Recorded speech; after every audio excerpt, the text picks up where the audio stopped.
What's up, everyone? It's your boy Showtime Doctor. I'm here with your Nikita guide.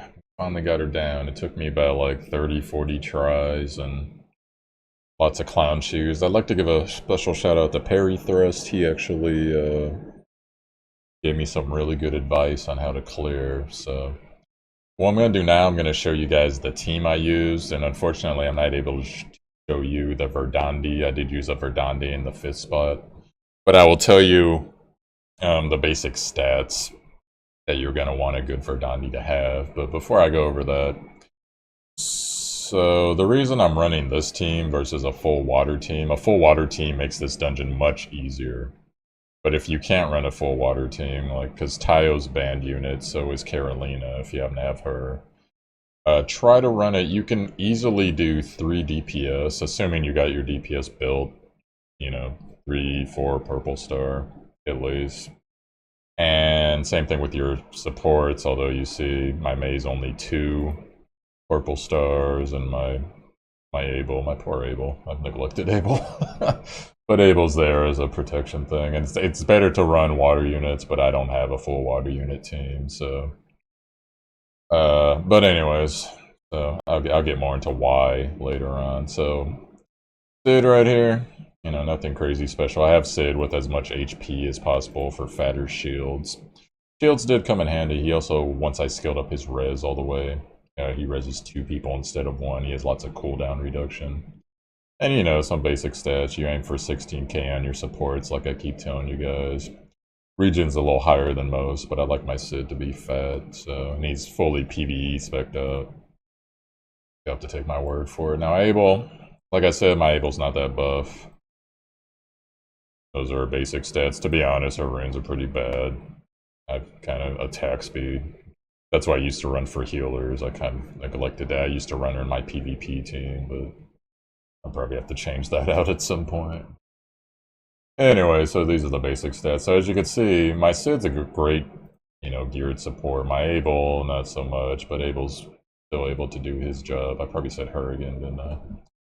Please don't give me like the 6 million comments like I get on my Sinclair video. Well, actually, Abel is that guy.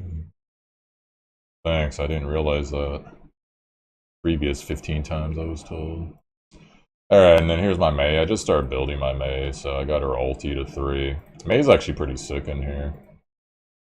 Puts out comparable damage to Esna, considering Esna is one of the buffed units in this dungeon. Pretty solid attack for 2 purple star. Trying to get her to 8k eventually. Crit chance, decent. Crit damage, not that great. But I run her mostly attack runes. A little bit of multi. Health's not that great, but she's a water unit and she's good enough, so run her with crit and attack damage. And she's actually PvP spec'd. So there's that, but she does do good damage, and we've had access to May for how long now, so even like you new players, you should be able to build up a May pretty quickly, assuming you're participating in your PvP stuff. Now Esna's at 5 purple stars. I should get her to 6, but I don't have the fodder right now. Level 1 everything. I haven't given her a ton of love, but I have given her a lot of crit damage. Oh, a note on crit damage while I'm at it. So I see a lot of people, they're building like 120% crit, 130% crit. You shouldn't do that. You should actually build to right around 90% crit damage, I'm talking about. Because you're going to get the 10% damage bonus from your guild buff, assuming your guild's built up. And that's 100%. You don't need any more than that. And I know, it's like, well, why not, Showtime Doctor? I want to crit really hard. Because at that point, when you have 100% crit, a point in attack is going to do more for you than 1% in crit. Because 1 in attack is basically going to be another... Well, the math just calculates so that it's better overall if you get attack up. I don't want to go into the stupid math specifics, but... So there's Esna right there. She's fairly built, crit damage, really good on her. HP, I gave her HP because when she's below 30%, she regens health, so the more health she has, the better the regen is. She's PvE spec'd. And, so these are her basic stuff right here. And then, so it's hard to show you guys a Verdandi. Let me see if I can find a decent one.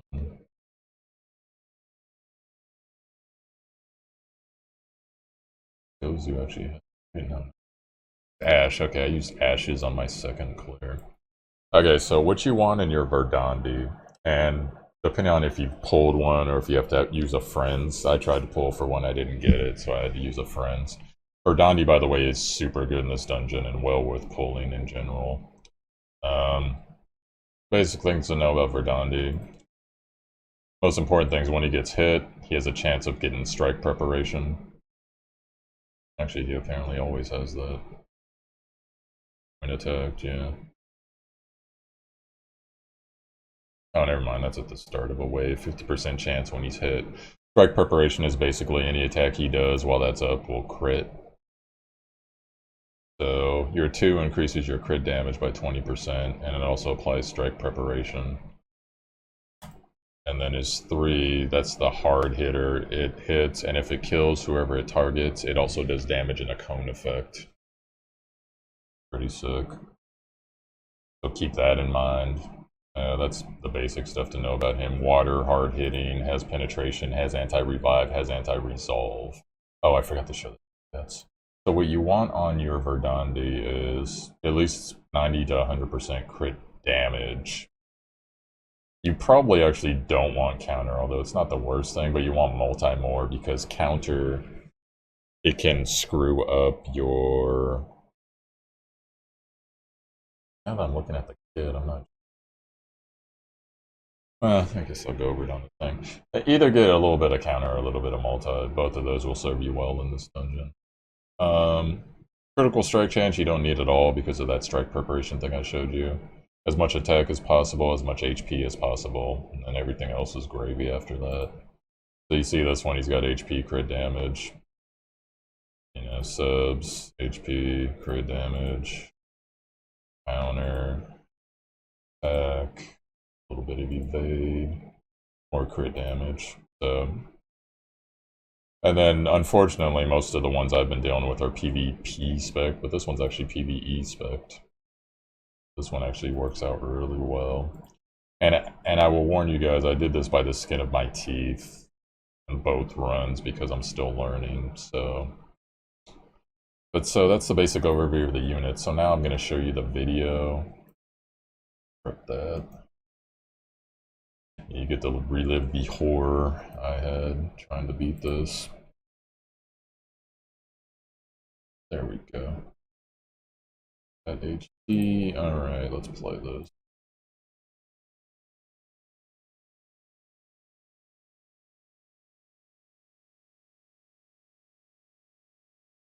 You see how serious? Taking like my sweet time doing this. So, okay guys, here's the breakdown of what happens in here. I'm gonna have to pause for this because this one's gonna take a bit. Okay, so there's these really annoying pigs. So the thing about these pigs, if you have water units, they're not that big of a deal. They take extra damage from water units and they deal less damage to water units. They have a stacking attack buff, but that's not a huge deal either. They also have a revive. But if you have a Verdandi and his proc goes off, you can essentially get rid of the revive or the resolve, and so you don't have to worry about their lives, but it's chance on hit, so if you happen to have another character that could do that, that's great. My recommendation, once again, don't run this team I'm running unless you really have to. Run a full water team, but if you can't field a full water team, get a support and get someone like Abel that's going to be able to keep themselves up despite not being the correct element. Now the issue is, and I'll hit play right now, I can explain the rest. If these pigs hit something that is not water, they will berserk, and they will start hitting hella hard. They also randomly put on a defense, I forget what it's called, it's like smash defense or shred defense, whatever it is. The only way to get rid of it is to basically hit defend. If you don't hit defend, you're going to be taking a whole lot more damage, and the pigs will be And anything in here actually will be focusing those units. The pigs also taunt, so that's one of the reasons to bring Mei in here, because when Mei's taunted, Mei gets really freaking powerful. Just read her kit if you don't understand. The reason I have this formation, so you guys can see the formation. So the formation is basically, I want all the aggro to go on the right side. So I want it to hit Verdandi, whatever the hell his name is. Oh wait, that's a girl. God damn it. This game. Okay, anyway, so Verdandi, put Esna right next to her. Or, alternatively, you can put Mei right next to her as well. Because that is more likely for Mei to get taunted there, and Mei, when taunted, deals additional damage and also ignores defense, among a bunch of other stuff.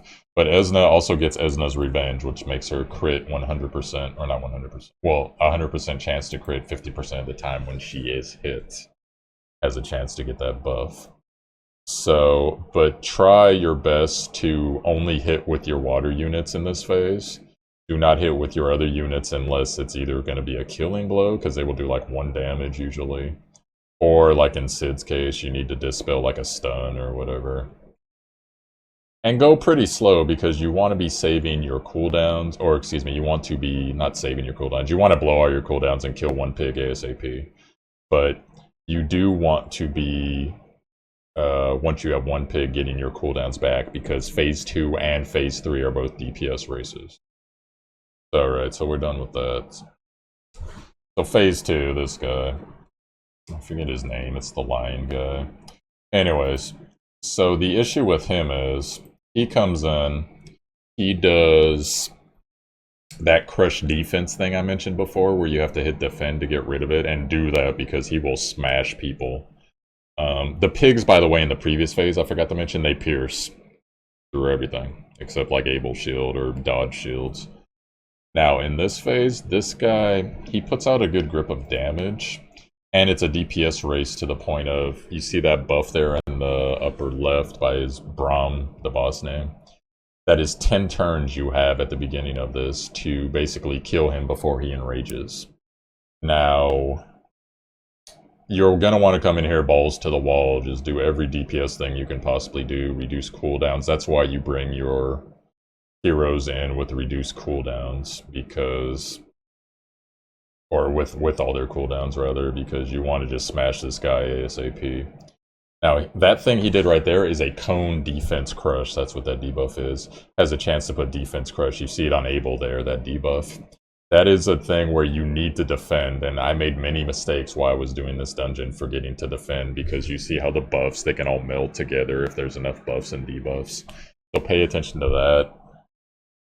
And pretty much, whenever you got that crit strike up, see how strike preparation went back on Verdandi there. Just go ahead and just smash this guy as hard as possible. Now, if you don't DPS him, and in most cases, I wasn't able to, because of mostly defense crush and having to hit defend with DPS units. If you're not able to kill this guy before he enrages, I think we're going to get an example of it. He's going to enrage, and then he is also going to do a 5-person attack that is probably going to smash the hell out of everyone that is not water, or anyone that has that defense debuff on them. Also, if you can help it, do not revive here, even self-revive, such as Sid's, because every time you revive here, he gets a fat heal. It is about, like, you see his health bar there is 630k. It's something like about 200k, maybe a little less. But, you know, like say Sid goes down, gets up, that's 180k. And then you decide to res someone with Sid, that's another 180k. And so he's berserking by that point. There's the berserk right there. And yeah, we're just trying to smash him right now. So now I got the dilemma of, she has defense crush, but I need this guy to be dead or else he's going to spin on my team. So I take the chance and going into the next phase with defense crush on, which is a hell of a chance right now. So here's your girl Nikita right here, looking lovely with her Gatling gun. The thing about Nikita, she's gonna summon pigs, and it works a lot the same way that Sid summons his clones, to where they can be in any of the 4 spaces around her. You want the pig to be in one of the spaces next to her, because then you can take your Verdande ult, one-shot the pig, hopefully. Sometimes it'll get up because it rises. And then the ult will cone and hit Nikita as well. So let me go ahead and unpause it there. Now, Nikita herself doesn't do a ton of damage early, but the problem is if you have that defense crush, which the pig is putting on again, and she multis, she'll probably one-shot whoever it is. Now, you know, unless they have revive or resolve or whatever. So she has a cone attack. See how quickly she made short work of Abel there. She has a cone attack. She's piercing, the pig is piercing through damage shields. And I forget if Nikita does too. I'm not sure, actually. I have to look as we're going here. But you want to focus, okay, let me pause so I can explain this. Number one, it's the same phase with the pig again. If the pig hits somebody that is not water, the pig is going to berserk. And the pig is going to run tons of interference because the pig can taunt. And the pig can also stun. So it's really hard to deal with all that because you're also in a DPS race here. You see the buff. Hold on, I'll unpause it now. You see the buff by her. That's another 10-turn buff. And she starts off with a haste. So if you have anyone that can dispel, that is actually really nice. It'll buy you more time in this phase to DPS her down before she starts ulting. Now you see the pig there. He's doing his cone attack. He's got crush defense on Mei. If he taunts Mei, that's actually really good, because Mei will just like freaking smash him. So you see there, killed the pig, revive, anti-revive procced, so luckily I don't have to deal with the pig rezzing again, because the pig does have self-res. And remember, when Nikita multi-strikes, her multi-strikes hit harder than her initial attacks. So right here, you know, we're just trying to stack the defense debuffs up. Heal as much as possible. Whenever your Verdande is honestly going to do the most damage here if you have one. Borrow friends if you don't have one. And so you see she summoned another pig. That one's right next to her, but it's going to cause some issues because I don't have another Verdande ult, and I'm probably not going to have one until she's close to berserking. So, but pretty much the struggle is to keep your DPS up in at least one support, because they put out a grip of damage, especially if the pig berserks. So if your healer happens to multi the pig and it's the pig's next turn, you're gonna have a bad time, as Sans would say. But you see there, she's not hitting all that hard on the water units. So right there, I did the cooldown reduction on Sid, trying to bring the ultis back faster. And then Verdande's 2 is an AoE, and he's probably got crit preparation up, so just go ahead and do that. She does counter fairly frequently. But you know, basically you're trying to DPS race her before she berserks. Now, I think that she did berserk, so you're going to see an example of what happens when she does berserk. But if your DPS is taunted and you have a multi-strike, you know, go ahead and try to do that. Try to keep as much damage going on Nikita as possible. She doesn't have a ton of health, as you can see, even with my Sid. Now, unfortunately for Sid, he just pulled pig aggro most likely. But we don't have time to worry about that. We got to kill. So right there, Verdande's got that defense crush buff. And so I'm thinking, I'm like, well, I could do some damage, but I'd probably lose him, or I could kill the pig. So in this case, we killed the damn pig, and we got lucky the anti-revive procced. And I'm taking a chance, because he still had resolve, but she went through it anyways. Now she's berserking, so things are getting pretty serious. So when she berserks, she's basically going to do a 5-target. That's going to pretty much one-shot most things. Some water units can survive it. You know, damage reduction if they're fairly built up on life and purple stars, etc. But like, poor Sid over there. Gonna go down unless he's gonna go down and then get back up, and then hopefully the multi, because she usually multis after all attacks. Hopefully the multi is not gonna hit Sid. Oh, but it looks like I rezzed. Okay, so I went there and rezzed, and then now basically I have to crit, or else she's gonna probably wipe everybody, because I don't have enough time to get Abel's shield up. And bam, there's that crit. So that was some skill critting right there. So, um, ideally, the team I'm going to recommend to you guys, because I don't have these supports to make it happen. Esna leader, go ahead and put Verdandi either right next to her or on the 5 spot. It's your choice. And put May, or maybe if you have a Julie built up, a super powered girl 3-star advent for those who don't know. Or any other water DPS, whatever. That's not Tayo, unfortunately. They nerfed Tayo into the ground, so that really sucks. You don't need a tank unless you're real. Actually, this I probably am gonna say don't bring a tank. Period. Even if you're low, because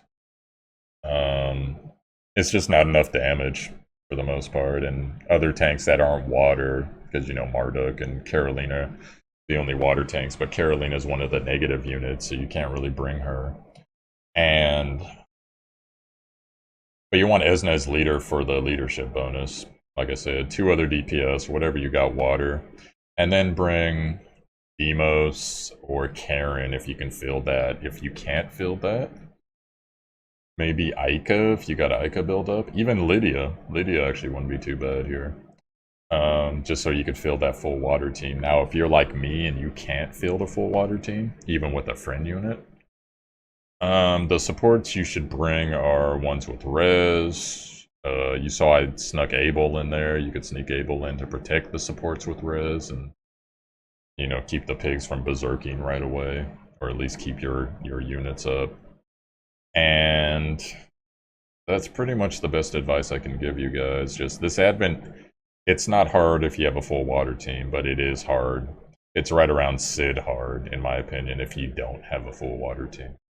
And as you saw, I got out there by the skin of my teeth, but a win's a win. So, and I at least give you guys something to build towards if you're like 1 unit away. I'm 1 unit away from doing this easily if I get 1 more water unit built up. But for now, this is how I got to do it. I'm trying to think if I forgot anything.